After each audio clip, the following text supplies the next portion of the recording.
What's up, everybody? Welcome to Podcast Now Plus. I'm Alex, and in this video, I want to talk about the rumored PlayStation Plus games for the month of June. And this comes from the same source that repeatedly, if you've ever been on Twitter or Reddit or whatever, and you see, it comes from this specific source, they always get it right. They've gotten it right. Somebody has to actually keep track of how many months in a row they've nailed it. So, to be honest with you, yes, it is a rumor. Yes, you can take it with a grain of salt, but I mean, it's most likely going to happen. And the three games are God of War, Naruto, Boruto, Shinobi Striker, and Nickelodeon All-Stars Brawl. And that's quite a lineup. Now, I do have some questions that I don't even know the answers to myself, so I will, throw them at you guys. Well, number one, the God of War thing, I'm always confused when a game on the PS5 Essential, well, actually, that kind of answers my question, right? Isn't God of War on the PS5 Essential PlayStation Plus list, which is the list you get when you get a PS5 if you have PlayStation Plus, and you get like 18 to 20 games. Like Days Gone is one of them. I know. I think God of War is one of them. So this really only satisfies, I believe, people on the PS4 and people that don't have never played the game before, that's an obvious category right there, right?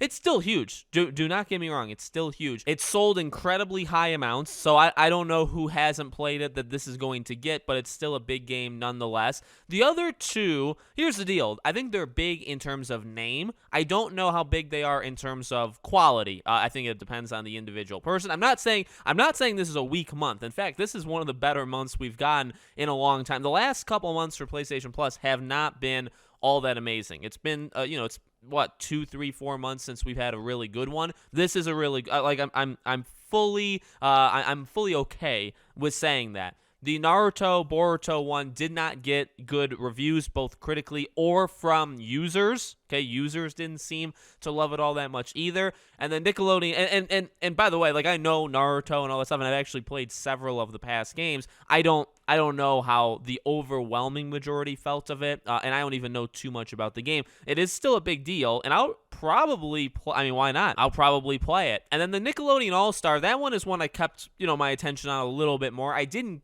get it at launch. And I think there's a kind of a mixed reaction to the game. So those two games, funny enough, they're both fighting games. And they're not gonna blow anybody's socks off massively, but I think they're good, solid, quality titles.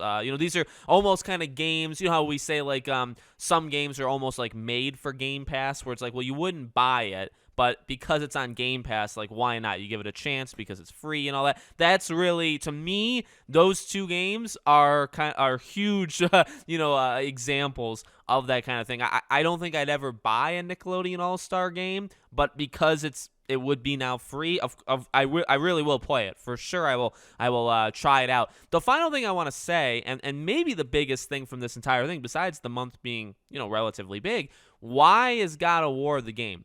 Now, again, this is a leak. This is not, fully confirmed. I know I'm talking about it as if it's confirmed, but if it's real, why is God of War on that list? Well, again, it doesn't service all that many people in my mind, in my opinion, but it does service some, and why would you have it come out now? Now, here's the thing. Sony doesn't do this as much as, like, you would think. So having, like, a Horizon Zero Dawn, say, a month or two before Forbidden West, they don't really do things like that. I guess that's kind of what I'm getting at. When there's a sequel to, like, a really popular game, say it's been years since the game has come out, you'd think that they would do this more often, but they don't, which is actually kind of odd. Now, this could be almost like a change of heart, right? Where they almost see that and they say, all right, Ragnarok releases in September, and so let's give people, and this is just a theory, right, or an example. Ragnarok releases in blank month. Let's give them the first game for free in, a few months before, 2-3 months before.